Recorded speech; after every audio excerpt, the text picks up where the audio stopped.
Welcome to Bonepile Miniatures. You are looking at my Wood Elves Army as it sits at 1,000 points. In this video I am going to cover the whats and whys that I've done with this army. I have been slowly building this army for a while and would like to pause and recognize this milestone. And this is the second video I've made for this army.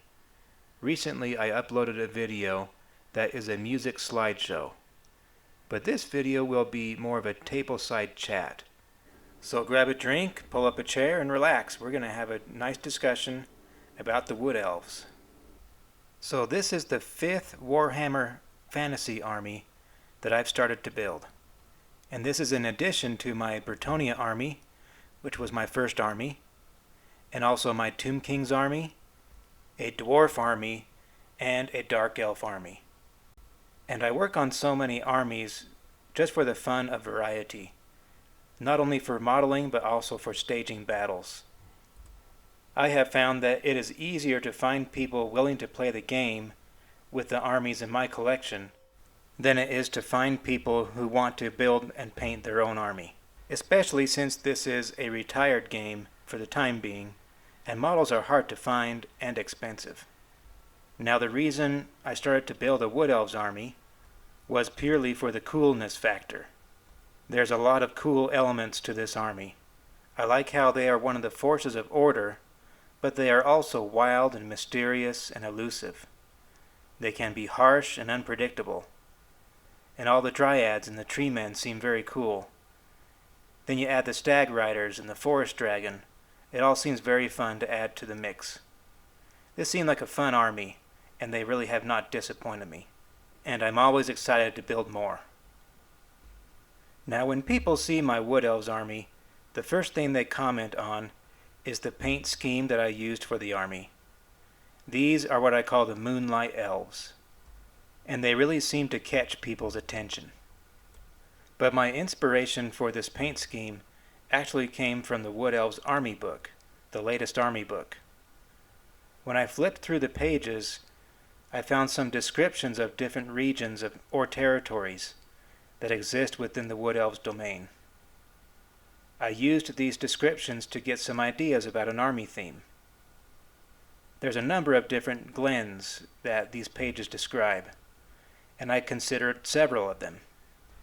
I almost decided to build an autumn-themed army, and I've seen examples of those, and they can turn out really nice. But then I saw the description of, I think it's called Modrin, the night glens that are described in the book. And that got me thinking about doing more of a dark, moonlight-themed army. And that's a theme that I am personally familiar with. I have spent a lot of time in the woods between hiking and exploring and hunting, and I also work in the woods. I have been in some very tall pine and fir forests where the canopies of the trees are so thick that no sunlight reaches the forest floor. I remember these forests being so dark that I had to remove my sunglasses to be able to see anything. In addition, I've also done some hiking and exploring at night in the woods and know what it is like to navigate by the moonlight. So partly due to my experiences in the dark woods, I really felt compelled to base my army theme off a realm of dark woods, a place ruled by moonlight and not the sun. But of course I'm talking about direct sunlight, and ambient light is still present. But in this dark forest world, the ambient light is provided by the moon and not the sun. And that's the source of the blue glow that's in my paint theme. So someone might ask, are your dark woods dark because the tree canopy is so thick, or is it simply just a night theme? My answer is that it's pretty much both. I used both concepts interchangeably. And that may not make total sense, but I wouldn't spend too much time trying to understand how that all would work. Would a canopy that doesn't allow the sun be able to allow moonlight through? Probably not. But this is just a fantasy theme and doesn't necessarily need to match with reality. But in some way or another, the realm of my army is always dark, and there's always typically some kind of faint light mostly from the moon, that the elves are able to live by.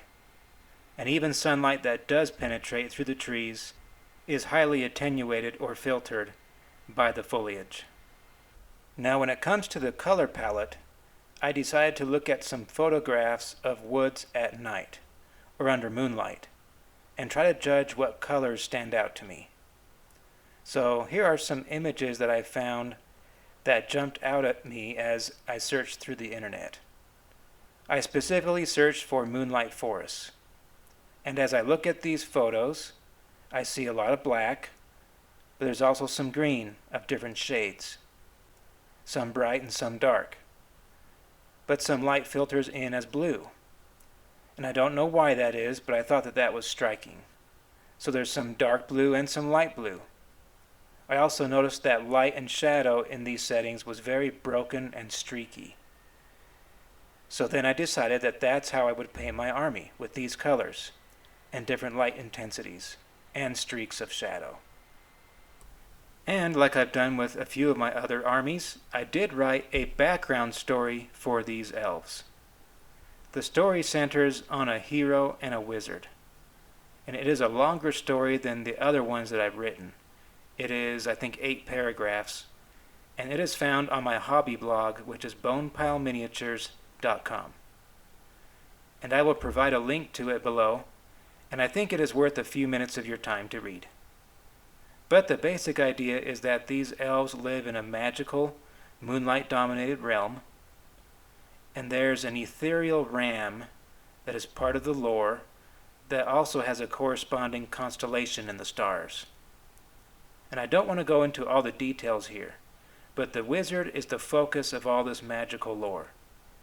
But the main leader of the clan is a different person than the wizard. He dabbles a little bit in the magic too, but is more of a warrior type personality. Now the Moonlight Realm has a bitter history with orcs, and they are generally elusive from most of the other elf realms. And this short story explains more of the details of how all this came to be. But it connects the dots between the night theme, the magic, the blue colors, and the images that you will see on my banners. I recommend you check that out. So now let's start looking at my models, and we'll begin with an overview.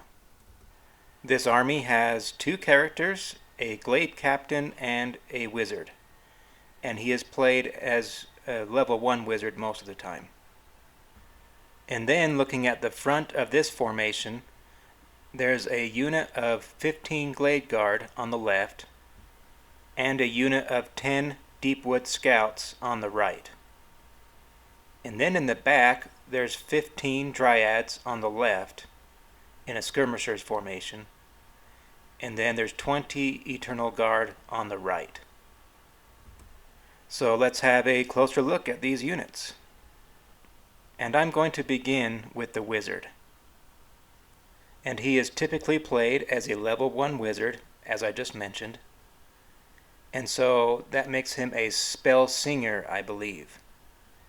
But one question that I do have about that is whether spell singers and spell weavers are supposed to be male or female or vice versa. I know that their description in the book doesn't specify either way, so I'm assuming that it doesn't really matter, that a spell singer or a spell weaver could be male or female. So that's kind of what I'm going with for now.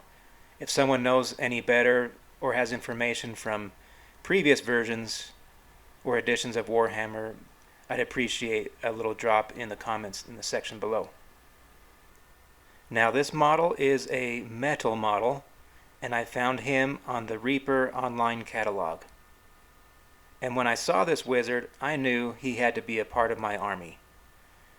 He was just that perfect, very mysterious, and dressed like he could be living in the woods, in some obscure cottage somewhere. Now this model wasn't really meant to be an elf, but since his hood is over his head, you cannot really tell the difference. But he is the size of a normal man. And I painted this model in a way that shows a good blend of the blue and green colors of my paint scheme. And I emphasized the magical powers of the wizard by placing a bit of a mist or smoke effect around the model. And that's a fun little addition that I came up with. What I did was I took some cotton batting that is used in quilts. Now, quilting is one of my wife's favorite hobbies, and so she always has some of that lying around. So I took a small piece of that batting and kind of pulled it apart. Originally it was very thick like a blanket, but I stretched it out like you would a cotton ball until it was thin like this, and then I glued it down to the base. Actually, before I glued it down to the base, I sprayed it very lightly with some black spray paint. And that was a very light spray. And so it created a kind of a gradient of blacks and grays and whites in the cotton. And then I glued it down to the base. And then I used a dry brushing technique to get the blue color on there. And I tried to make that a little misty, streaky as well. And I thought it turned out really well, just the way I wanted it to. And I like how I was able to drape the cotton completely around him, so that he's surrounded with this mist or smoke. But on the model itself, I tried to give him more of a dark look. So I didn't really paint his face, I just dry brushed his nose and his chin. And the rest of his face is hidden within the shadow of his hood. He's also holding some kind of a scroll or parchment that I painted in a magical way. Maybe it is a spell scroll. Then the jewel on top of his staff is also blue. And I think that's about it. That's about all there is to this model. But he was very fun, and I'm glad he's a part of my army. Next, we'll move on to the Glade Captain. And so this is just a hero level character that leads this army. And if you are thinking that he looks a lot like a Glade Guard, that is because he is. He comes from the plastic kit of the Wood Elves Glade Guards from Games Workshop. Now the kit comes with 16 models, but I only needed to make 15 for the unit. So I just used the extra model to make a hero. So I gave him a sword that came with the kit, and then I used an extra bow to make it look like he is pulling it out from behind his back. The kit also had some plants and roots that I used for the base, and then I painted them to match my theme. And as you can see, he is mostly green with a little blue. And then I made him a multicolored cloak that is partially blended with a large leaf. But all the colors that I used in this army are present on the cloak. And I wanted to make him look a little more savage looking, and so I applied some red blood to the sword, and I also added some splatter to his arms and his head. And I like how it turned out on the sword, but I wish it had turned out just a little bit better on the head and the arms. I think the spots of blood are a little too large in those places. But I didn't think it was too bad enough to bother with doing it over again, so I just left it that way. And even the war paint on his face almost sometimes looked like whiskers from different angles, but I wasn't interested in fixing that either. I'm not a painter that's really trying to shoot for perfection. I just really want to get the job done. I enjoy painting, but scoring 4 out of 5 stars is plenty for me. And that's my general attitude about painting and crafting these miniatures, is if I see little mistakes or something isn't quite right, if it's something that I can live with, I just leave it alone. I kind of like that approach because it helps telegraph to the viewer that these are miniatures that are hand painted. These are not manufactured, and they are essentially crafted toys. Mistakes to me help highlight the human side of a craft, and I don't really like to erase and hide all my mistakes. You know, a human painted this, not a machine. And so I can live with a mistake or a miss in what I was trying to create. I tend to leave it alone and not worry too much about perfect paint jobs. However, I am very pleased with the results that I get from my work. And that's the case with this model. I like the way he turned out, especially in these pictures. I might nickname him Whiskers just for fun, but it looks like he's jumping out of the darkness and is kind of lit up by the moonlight, just like I intended. And the foliage on the base helps him stand out from my other Glade Guards who don't have that. Now, I don't really expect this character to ever be anything more than just a hero, like a Glade Guard hero. He's basically just a Glade Guard graduate, like a former soldier that's been promoted to captain. I don't envision this guy becoming a higher level lord in the army as it grows. And as I have need for other heroes, I will make other ones for those needs. But for now, he leads the entire 1,000 point army that I have. He serves his duties well, leading this small warband, but other heroes will emerge as the army grows. So let's move on and take a look at his Glade Guard associates. And here they are. These models are from Games Workshop, and the unit has 15 models, and they have a full command. And for weapons, they have bows and hand weapons. And this unit really shines in the moonlight. This is where the blue highlights to my army stand out. I get a lot of comments about this unit asking me how I made the unit glow like this. Well, they don't really glow, but it sure seems like it. I think the colors that I chose do a good job at imitating that effect. And that's all that we're seeing. But I think my photography approach also lends to this effect. I try to use soft lighting, dark backgrounds, and long exposures. And so I think that is partly why they look the way they do. So something else you might notice as you look at this unit is that I used war paint often on the faces of the elves quite a bit, and not just for this unit. That's because the way I imagine these elves is of a much more wild and savage race than the other races of elves. Even among other wood elves, these warriors of the Moonlight Glens are extra wild and dark, and they like the extra camouflage. So that is something that stands out with them, and I like it, especially with the champion of this unit. He looks like he could pop out of nowhere with that disguise. He's got a partial mask over his face, and he blends in his war paint with the mask. These guys rely on ambush to defend their woodland home. So I think I will go ahead and reveal the exact paint colors that I've been using for these units, just because I've had people ask me before. So I mainly use the Coat of Arms brand of paints, with some P3 paints. And I am using 3 shades of green. There's a dark earth green, and then I use goblin green for the medium green, and then I also use putrid green for the light green. And the putrid green is so light that it often looks yellow, especially next to dark blue. But it is just a very light green, and I mainly use it to highlight the green sections. And then for the blue colors, I only use 2 colors. They are Deadly Nightshade for the darker one, and Bavarian Blue for the lighter one.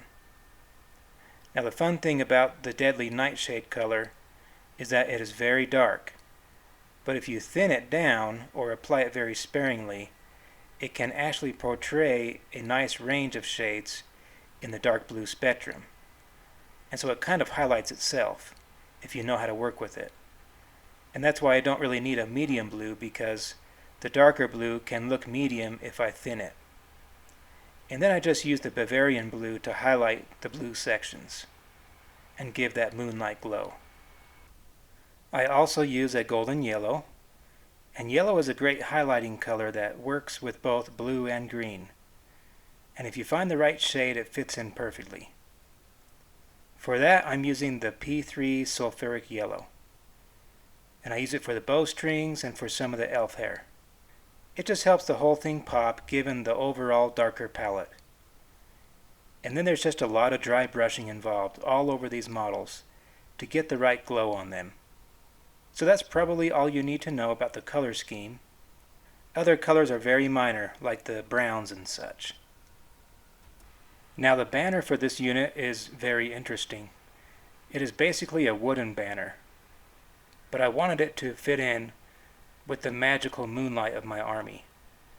So I had to come up with a way to make it look glowing or magical or something, and I basically just used the same colors that I use in the unit and just dry brushed them until it looked right. I tried to make it look like some kind of magic or energy was flowing or radiating from the standard emblem. And I thought it turned out pretty well. I didn't want it to be too loud and proud because this unit is supposed to be somewhat stealthy. So a wooden banner is fitting, and I think it draws some attention but not too much. And I think I nailed the look that I was looking for. And I think that's all I'm going to cover with this unit, so let's move on to the next one. And these are the Deep Wood Scouts. So this is another archery unit, and there's 10 models. I did not make any command models per se, but of course any one of these could be nominated the champion if desired. And in games, I'm assuming they will usually be played with a champion. These models are from Games Workshop, but not from the Warhammer fantasy world.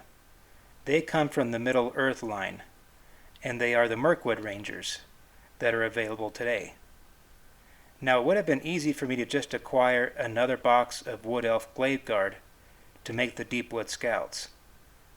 And it would have been easy enough to have them look almost identical with the Glade Guard, and then just inform my opponents in gameplay that this unit over here is my Scouts. But I decided I wanted to make the extra effort and make them look different from my Glade Guard. That way my opponent nor myself would make a mistake in thinking they are just a normal Glade Guard, but they are not. They are the Deepwood Scouts. And I think that making the extra effort is well worth it for the long run. And that way my opponent nor myself would make those mistakes in gameplay thinking that they are normal Glade Guard. So to set them apart, I decided to use these models from the Middle Earth series. I was a little hesitant to buy them because sometimes the scale from different brands seems a little different, especially between Middle Earth and Warhammer Fantasy. But when they arrived, I immediately compared them, and I think the difference in this case is very, very slight. I think the arms and the legs are a little thinner than the fantasy models, but the height looks very, very close. And I don't think most people will notice anything, especially from the game table perspective. So I was very pleased with the size comparison and am glad to have adopted them into my Wood Elf Army. Another way that I tried to distinguish this unit from my Glade Guard unit is that I used hardly any of the blue colors. I did use it on the bows of these scouts, but the bows of the Glade Guard are just brown, and the rest of these scouts are painted with mainly green colors. And I tried to stick with the darker greens. So I didn't use the blues because I tend to associate the blues with more of the direct moonlight. And I consider these scouts to do all in their power to remain in the shadows and never be seen in the light. They are the most stealthy unit of the army, and so they don't get the blue colors. And I like the way that they turned out. I was hoping that they would turn out even a little darker than they did. I might have needed to mix some black in with my dark green to get them even darker. But you know, my highlights probably helped lighten them up a bit too. And I think they still fit in with the rest of the army. The color scheme matches completely. It's all the same colors, but it's just a little lighter than I was going for. But that's how things go sometimes, and I'm still very pleased. And I do like how these models were sculpted. There's a lot of life and character in them. The poses are great. They're very dynamic and they stand out. All 10 models have a different pose, which is better than the typical 3 to 4 poses that you get from Warhammer Fantasy. The kits come in a box of 20, and so there's 10 more models I have not painted yet, but the other 10 have the same poses as these ones. And as you can see, I also went non-traditional with some of the hair color. I painted a redhead among them. And there's another one whose hair looks almost white. Not that he's old, but that's just his natural hair color. And I thought, why not? They don't all have to be blonde. I don't think I'll make any brunettes in future units, but I think the red and the white hair work for me. I've been informally calling the redhead Tariel, like the she-elf from the Hobbit movies. Sometimes I also call her Merida, like the Disney character from the Brave animated film. You can see that I also gave her some face paint to make her look a little extra savage like the rest of them. And when I put the face paint on her, it made me think of the redhead character from Skyrim, the video game. I think her name is Ayla the Huntress, who's part of the Companions. So there's definitely a few redhead female characters with bows that pop up in different productions. And as I have mentioned in my other army videos, I make all of my own movement trays from scratch. And I do that in order to make them magnetic. But I also like to use custom color schemes to match the army. And in this case, I wanted to add a little decoration to the tray itself. And so I clipped some green pieces of foliage from trees in my property, and I applied them to the movement tray. And so I drilled tiny little holes into the tray and glued these leaves into them. These come from juniper trees. And now I realize that these juniper leaves may likely dry out at some point and become brittle. But if they start to do that, I can just snip them off at the base and nobody will even know that they were there. But who knows, maybe they will last a little while and help add to the effect of the Deep Woods Elf Army. I like how the leaves add to the ambience of the unit. And I might want to do that to similar units in the future. And I think that the green in the leaves is a really close match to the goblin green that I'm using to paint with. They're pretty close to the same color, and it does really help camouflage the scouts. And now we'll move on to the next unit, which is the Eternal Guard. So the Eternal Guard are the regular infantry of the Wood Elves, and there are 20 with a full command. They have spears and shields, and I have to say that of all my armies that I'm building, this unit is probably the most impressive regular infantry unit that I have. And of course the bloodletters of Khorne are very powerful too, but these Eternal Guard have never disappointed me in battle. And in terms of painting, I used this unit to try and display the full color palette of my army. They are the most balanced of all my units so far. All the shades of green and all the shades of blue are used, plus the yellows and the browns and the silvers. Now there's not a lot of opportunity to use metallics in this army, but where there is a chance, I've been using silver exclusively. And as you can see, all the elves in this unit have blonde hair. But now that I've broken the mold with the redhead in the Deep Wood Scouts unit, future Eternal Guard units might have a few deviants too. Now I want to use this unit to focus on a couple of topics. First is the banner. That banner image of the ram was homemade, and I've talked about my approach for making these in other videos. Usually I've been drawing these images on paper and then scanning them into my computer. But this one I couldn't get quite right by pencil, and so I drew it completely on the computer. And I don't remember if I made it in MS Paint or Adobe Illustrator, but it was still very difficult to get it right with all the curves and proportions. And I spent a long time trying to get it right, but eventually I did. Then I just made many copies of different sizes across an entire page, and then I printed the page on wet decal transfer paper. And I really enjoy that method because I'm terrible at small scale freehand. And so I have dozens of copies of this ram emblem that I can use repeatedly across my army. The emblem itself features a ram, which I've mentioned is a part of the lore of this army. You might notice that there are several stars on the banner, and they represent a constellation that the Moonlight Wood Elves have recognized. And the stars trace the ram's image, but the image is very basic with just a few outline strokes. And whenever the ram pops up in the stories of my lore, there's some kind of a blue ethereal glow that is associated with it. And that's why the backfield to the banner is light blue. And now let's focus on the model bases for a moment. I've mentioned in other videos that I'm more of a minimalist when it comes to making bases.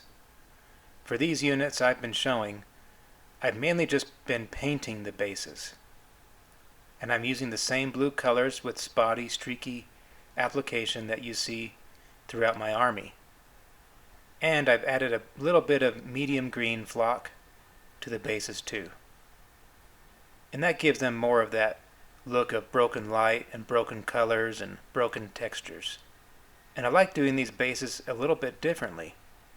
They are more abstractly decorated and not really a physical, tangible representation. And I liked this approach so much that I took this abstract approach on my next army's bases, which is my Demon's Army. And you'll see that on an upcoming video. So that's all I have to say about this unit. I pretty much painted them all the same except for the champion. And all I did there was I painted his spear silver instead of a wood brown, like I did with the spears of the rest of the unit. Oh, there's actually one more thing that I almost forgot about because it is not apparent in the photos. I went ahead and magnetized all their shields to their arms. And the only reason why I did that was for a points limit for a game that I was building them for. So I wanted the ability to remove the shields if I was over the top of my points allowance. Or I could forego the shields and boost my wizard level up to a level 2 or something. But that game was a thing of the past. And I did use a lot of magnets on them, 40 magnets. And I'm not sure that I will do something like that again, but I can still remove the shields whenever I want to for whatever reason. But you know, their spears are supposed to be a special two-handed spear with blades on both ends. So maybe in a practical sense, having that type of a weapon makes more sense to go without a shield, but whatever. I'm just rambling on about this now, and I think it's time to move on to my next unit. And last but not least, we will move on to the Dryads unit. And these are Games Workshop models. There are 15 of them, and they can't take a command except for a champion. And any one of these models could be nominated as the champion. Just pick your favorite one to be the champ. And these are in a skirmisher's formation. And that's a topic of discussion right there. The movement tray for this unit is extra large in order to accommodate the skirmisher's formation.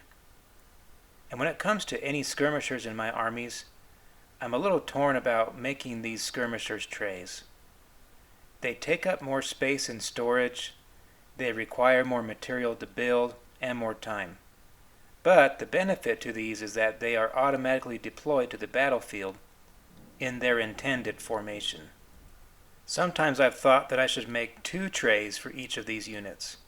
One tray to accommodate the skirmisher's formation, and then another tray that is normal sized to better fit their close combat formation. But to counter that idea, I've thought that the normal tray is not necessary because in close combat they are no longer in need to be moved. And so the whole purpose of the tray is to make them easier to move. But in close combat, I don't have that problem. So far I've only been making 1 tray for these skirmisher type units. And then in close combat I can either remove them from the tray or just squeeze them together while still on the tray. Then if they survive combat, I can put them back on the tray or spread them back out. So yeah, I only have 1 tray for this unit, and it's for this large skirmisher's formation. Now my goal with all of my armies is to not just have 1 dedicated tray per unit. I want to have a selection of trays of different dimensions for my needs. Most will probably be 5 wide, but I intend to build others for 3 or 4 or 6 or other amounts of columns. And I want to make different numbers of ranks depending upon the size of the unit I'm taking into a game. And in fact, I've already started to do that with my Bretonnia army. I have more trays than units for Bretonnia because sometimes I want my knights in the lance formation and sometimes I don't. And at some point, all of these armies will have more tray options. So moving on to the painting of this unit really encapsulates the Dark Woods theme. And not just for the paint colors, but also for the terror involved in the Dark Woods. And I think the paint scheme helps bring out the terror involved in this realm.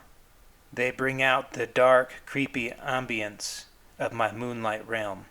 And I used all the shades of green and blue with them. There's a lot of dry brushing, but also a lot of more opaque streaks of color too. There's just a lot of random colors everywhere, which helps break up their profiles and make it look like they are emerging from the dark shadows of the forest. And as you can probably tell, I had a lot of fun with this unit. Each one of these is creepy looking. But if I had to pick my favorite, it would be this one with the ram skull. It fits in with the lore of my army and it just looks so creepy. I also like this owl model. For a bunch of random brush strokes, I'm surprised he turned out so well. The greens and the blues just fade in and out perfectly, and the highlights just pop on it. I think I was actually watching some Bob Ross painting episodes while I was making this unit. And one thing Bob Ross teaches is not to be afraid of being random. Just give your brain a rest and let your heart and your brush do the work.